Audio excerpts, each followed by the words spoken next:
Hello and welcome back to Gumo's Coins and Banknotes. Today we're talking about the first South Korean coins that were issued for circulation. These are Hwan coins, not Won, H-W-A-N, Hwan.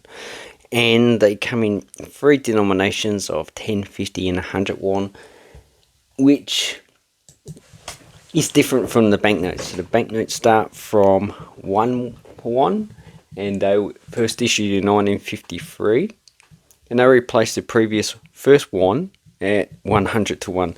So basically the valuation is this coin of 10 Won is equivalent to 1,000 old or first Won, which was the highest banknote in circulation. This one would have been 5,000, this one would have been 10,000, but there was no corresponding banknote, and these coins were issued at the later period of the Hwan, which was replaced in 1962 with the second Won at 10 to 1.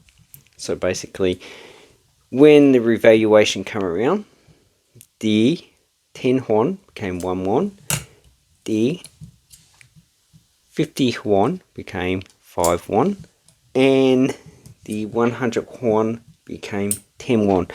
But these coins were not issued until 1966, so the 10 and the 50 Hwan circulated alongside the banknotes at first, and then they circulated alongside the coins. But by the time these were demonetized in 1975, they would have been out of circulation. The 100 Hwan was demonetized in 1962. Now you see the date system on this is 4292. That's from the founding of Gold Joseon, which is supposed to have been around 2333 BCE. So it's a hypothetical kingdom, although it could have existed and it's just been embellished. They do have a lot of pottery. So there was some organised civilization in Korea at the time, but to what extent, I'm not too sure myself. But anyway, that's what the date system is taken off. And these coins were first issued in 1959. So 1959 corresponds with 4292. So that is the date system for this one, 1959 and also 1959. And this one will be 1961, so 4294.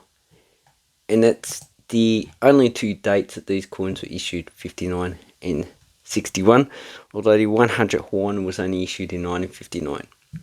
Okay, the mintage figures for the 10 Hwan, which is made out of brass, so 95% copper, 5% zinc. 100 million for 1959 and 1961. The 50 Hwan, which is a nickel brass, so 7% copper, 18% zinc, 12% nickel, is for 1959. So 24,640,000, and 1961, which is this coin here, at date 20 million.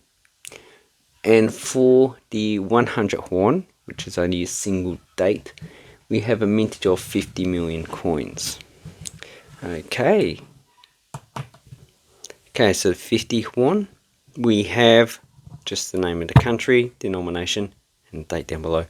And on the back of the coin, or the front, whichever one you want to bloody say it is, we have a turtle ship.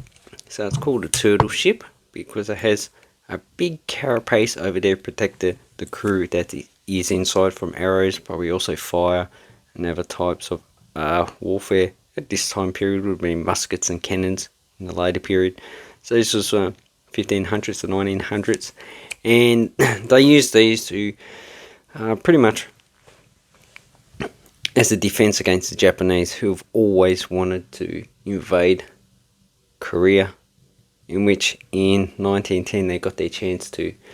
In Korean, I think it's called the Gobukseon, which it's probably like an ironclad type of ship. Then we have the denomination, and we have the Bank of Korea. So this one's pretty much uncirculated, but a lot of the time you're going to see the coins are in circulation, because these did circulate for quite a bit of a long period of time for Hwan coins. So on the 100 Hwan, we have 2 Bong Hwan coins, and in Chinese they will be phoenixes. So these are popular in East Asian folklore. They symbolise hope, renewal, and endure power of the human spirit, apparently. And a lot of the times in Chinese folklore, they are also the head of the Parthenon of Chinese gods, depending on what type of mythology you're looking at for. And these are all single date 1959.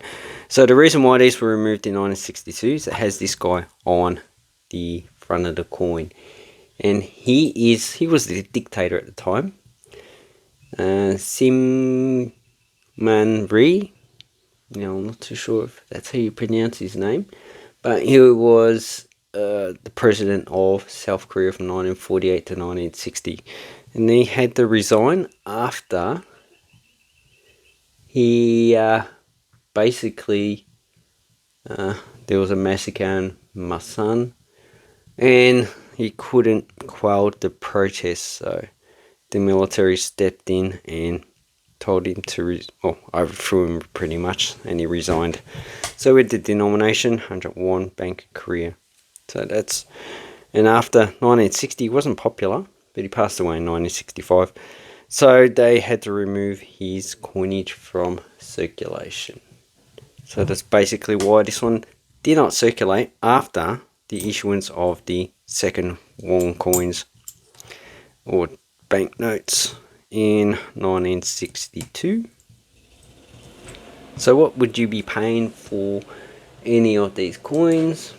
Well, basically the most expensive is the 100. And I see you could probably pick them up for about $10 to $15. But most of the coins I see for sale are roughly about $20 to $30. This one you can pick up for about $5.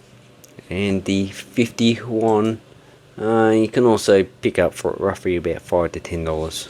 Now you need to search around, because different sellers have them at different prices.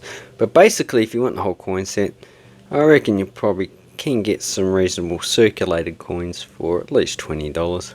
If not, if you want uncirculated, you're probably paying at least $50. So this one's the Pride and Joy. It's pretty uncirculated, but I'm only going to keep one of these, so I'm selling that one, and I'm selling that one up there. So if anyone wants them, please leave a comment down below, and I hope this helps you with your coin collecting. Now, only other coins I can do for South Korea are the coins issued from 1966, in which that will be coming at a later date. Thank you very much. Have an awesome coin banknote collecting time, and take care.